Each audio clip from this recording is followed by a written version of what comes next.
Parole de Dieu quotidienne. Pour toute âme, le rôle qu'elle joue après avoir été réincarnée, son rôle dans cette vie, dans quelle famille elle est née et le genre de vie qu'elle mène sont étroitement liés à sa vie passée. Toutes sortes de gens viennent dans le monde de l'homme et les rôles qu'ils jouent sont différents, tout comme les tâches qu'ils accomplissent. Et quelles sont ces tâches ? Certaines gens viennent pour rembourser une dette. S'ils devaient trop d'argent aux autres dans leur vie antérieure, ils remboursent une dette.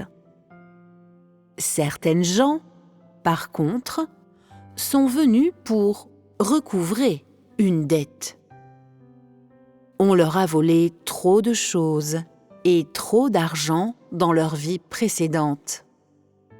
Et donc, après leur arrivée dans le monde spirituel, le monde spirituel leur rendra justice et leur permettra de recouvrer leurs dettes dans cette vie. Certaines gens sont venus pour payer une dette de gratitude. Durant leur vie antérieure, avant de mourir, quelqu'un a été bon pour eux. Et, dans cette vie, ils ont reçu une excellente occasion de se réincarner. Et donc, ils renaissent pour rembourser cette dette de gratitude.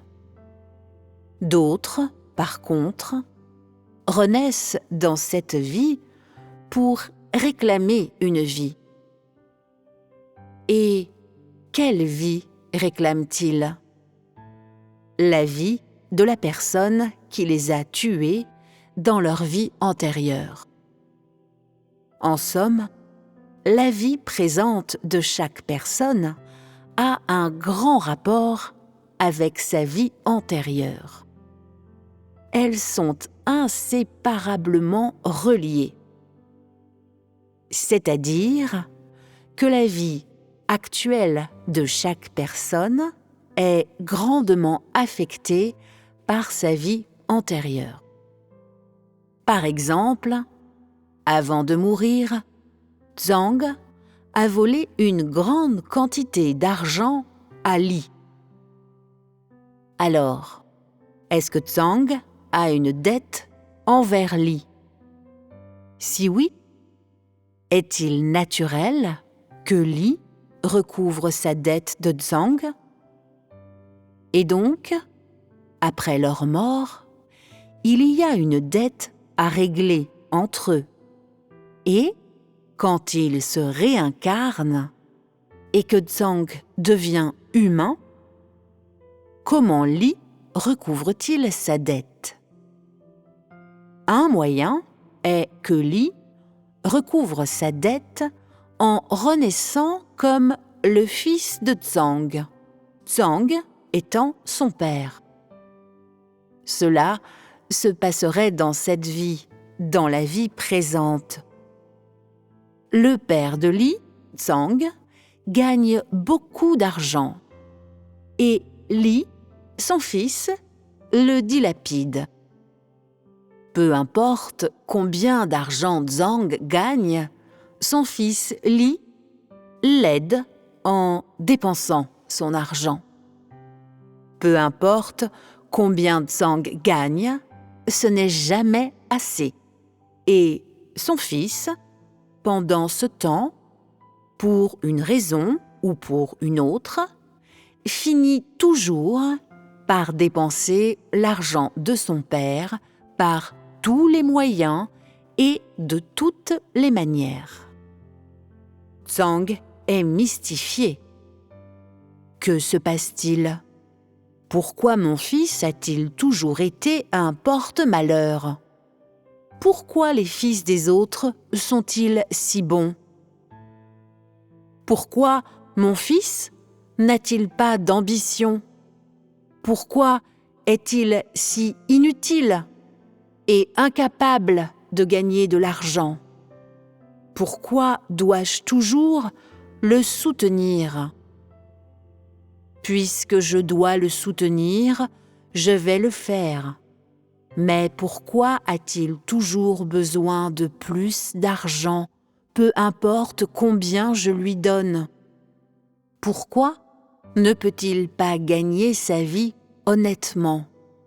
Pourquoi est-il un flemmard, mangeant, buvant, se débauchant, jouant au paris et tout le reste? Que diable se passe-t-il? Zhang pense alors un instant. Serait-ce que je lui devais quelque chose dans la vie passée? Ah, il se pourrait que j'aie une dette envers lui dans la vie passée. Eh bien, je vais la payer. Cela ne prendra fin que lorsque j'aurai payé en entier. Le jour viendra où Li aura vraiment récupéré sa dette. Et, quand il aura 40 ou 50 ans, un jour, il se mettra à réfléchir. Je n'ai pas fait une seule bonne chose au cours de la première moitié de ma vie. J'ai dilapidé tout l'argent que mon père a gagné. Je devrais être une bonne personne. Je vais me préparer. Je vais être honnête. Je vais vivre correctement. Et je ne causerai plus jamais de peine à mon père. Pourquoi pense-t-il cela? Pourquoi s'améliore-t-il soudainement? Y a-t-il une raison pour cela? Quelle est la raison? En fait, c'est parce qu'il a recouvré sa dette. La dette a été remboursée. En cela, il y a une cause et un effet. L'histoire a commencé il y a très longtemps, bien avant que les deux ne soient nés. Et ainsi, cette histoire de leur vie passée est arrivée à leur vie actuelle et l'un ne peut blâmer l'autre. Peu importe ce que Zhang enseignait à son fils n'écoutait pas et ne gagnait jamais sa vie honnêtement. Mais le jour où la dette fut remboursée, il n'y eut aucun besoin de lui enseigner. Son fils comprenait naturellement. Cela n'est qu'un simple exemple. Et il y a, sans aucun doute, beaucoup d'autres exemples. Et qu'est-ce que cela enseigne aux gens?